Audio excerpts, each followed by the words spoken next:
So let's start our first topic that is शरीर। सबसे पहले हम देखते हैं शरीर शब्द की व्याख्या क्या है।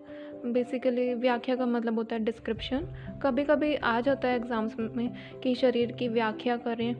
वैसे शरीर चैप्टर से काफ़ी कम क्वेश्चंस आते हैं, तो इसलिए आपको एक्स्ट्रा पढ़ने की ज़रूरत नहीं है। जितना आप मेरे वीडियो के थ्रू नोट्स में प्रोवाइड कर रही हूँ आप उतने ही पढ़ें, तो वही बहुत सफिशिएंट होगा। शरीर शब्द की व्याख्या आचार्य चरक ने श्लोक दिया है, तत्र शरीरम नाम चेतना अधिष्ठान भूतम पंच महाभूत विकार समुदाय आत्मकम संयोगवाही। ये श्लोक आचार्य चरक का है।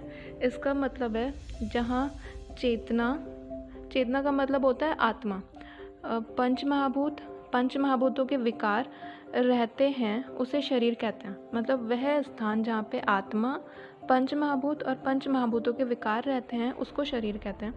पंच महाभूतों के विकार से मतलब है पंच महाभूत इन वरीड प्रोपोर्शन। दूसरा श्लोक है इसकी डेफिनेशन के लिए, शीर्यते इति शरीरम, अर्थात जिसका प्रतिक्षण क्षय होता रहे उसे शरीर कहते हैं। प्रतिक्षण से मतलब है जिसका हर पल क्षय होता रहे। क्षय से मतलब होता है डिस्ट्रक्शन, मतलब जब से हम बॉर्न होते हैं उसके बाद से धीरे धीरे करके बॉडी थोड़ी थोड़ी डिस्ट्रॉय होती रहती है और फिर अल्टीमेटली डेथ हो जाती है। यहाँ पे वही कहा गया है।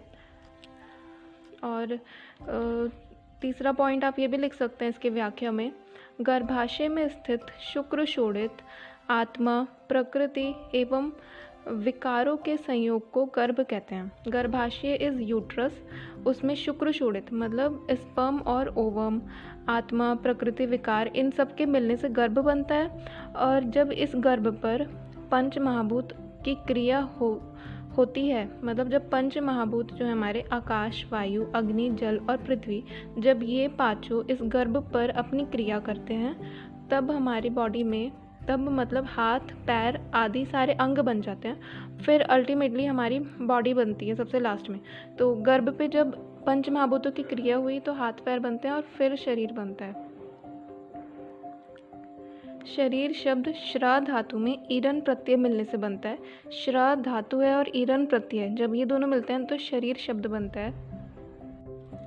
नेक्स्ट इज शरीर के पर्याय।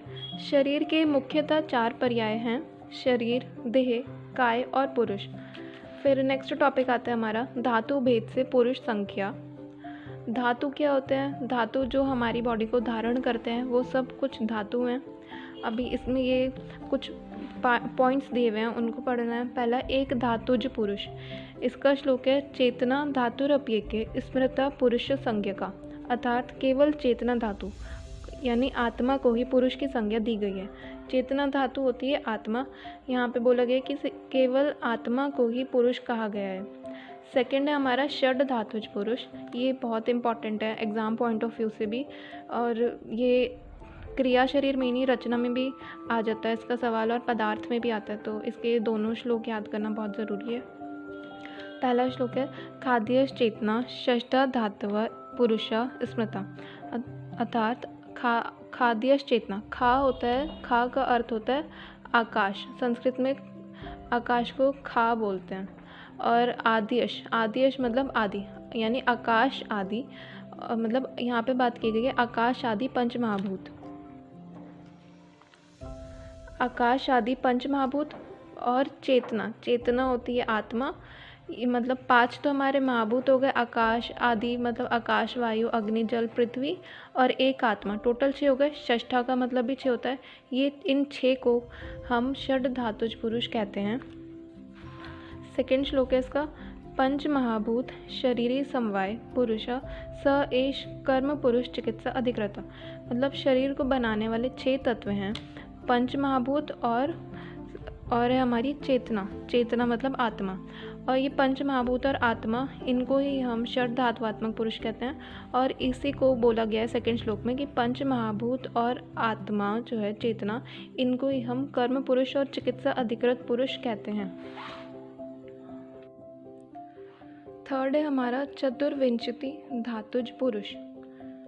पुनश्च धातु भेदेन चतुर्विंशतिका स्मृता मनोदश इंद्रियाणय अर्था प्रकृतिश्च अष्ट धातु की। 24 धातुओं के समूह को चतुर्विंशति धातुज पुरुष कहते हैं। इन 24 तत्वों में 8 प्रकृति एवं 16 विकार हैं। 8 प्रकृति को हम अष्टविध प्रकृति भी कहते हैं और 16 विकार को हम षोडश विकार भी कह सकते हैं। तो अष्टविध प्रकृति और 16 विकार ये टोटल 24 होते हैं। तो इन 24 तत्वों को ही चतुर्विंशति पुरुष कहा जाता है। अष्टविध प्रकृति के अंतर्गत अव्यक्त, महत, अहंकार तथा हमारी पंच महाभूत या पंचतन मात्राएं कह सकते हैं, आकाश, वायु, अग्नि, जल और पृथ्वी आते हैं। षोडश विकार के अंदर एकादश इंद्रियें और 5 महाभूतों के अर्थ आते हैं। एकादश इंद्रिय क्या है? एकादश इंद्रिय टोटल 11 इंद्रिय हैं, जिसमें 5 ज्ञान इंद्रिय, 5 कर्म इंद्रिय और 1 उभय इंद्रिय आती है। उभय इंद्रिय मन को कहते हैं। और 5 महाभूतों के अर्थ जो कि हैं शब्द, स्पर्श, रूप, रस, गंध, ये सब आते हैं। 5 ज्ञान इंद्रिय हैं हमारी चक्षु यानी आइज़, कर्ण ईयर्स, घ्राण नोज़, रसना टंग और स्पर्शन यानी स्किन। 5 कर्म इंद्रिय मुख, हाथ, पैर, गुद और उपस्थ। गुद बोलते हैं रेक्टम को और उपस्थ होते हैं जेनाइटल ऑर्गन्स। और उभय इंद्रिय मन को कहते हैं। चतुर्विंशति धातुज पुरुष में यही सब कुछ इंक्लूडेड है। अगर इसे याद ना हो तो आप इसका फ्लो चार्ट बना के भी याद कर सकते।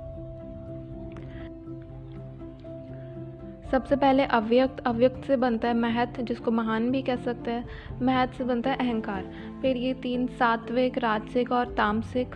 सात्विक और राजसिक बनाते हैं मिलके एकादश इंद्रिय, जिसके अंदर 5 ज्ञान इंद्रिय, 5 कर्म इंद्रिय और 1 उभय इंद्रिय इंक्लूडेड है। और राजसिक और तामसिक ये दोनों बनाते हैं पंचतन मात्राएं। पंचतन मात्रा से पंच महाभूत बनते हैं। अभी ये पूरा जो फ्लो चार्ट है इसको ही हम सृष्टि, उत्पत्ति, कर्म भी कह सकते हैं और ये पदार्थ विज्ञान में भी है। सबसे लास्ट टॉपिक है हमारा पंचविंशति पुरुष। इसका श्लोक है तत्र सर्व एव अचेतन एष वर्गा पुरुषा पंचविंशतितम।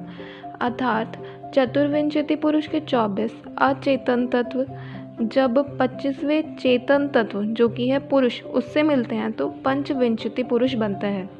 पंचविंशति पुरुष के अंदर जो हमने अभी चतुर्विंशति पुरुष पढ़ा उसके 24 तत्व आते हैं और जो हमने अभी 24 तत्व पढ़े थे वो सब अचेतन है। इन 24 तत्वों के अंदर षोडश विकार और अष्टविध प्रकृति सम्मिलित है। जब ये चतुर्विंशति पुरुष के 24 तत्व 25वें चेतन तत्व पुरुष से मिलते हैं तो हमारा पंचविंशति पुरुष बनता है।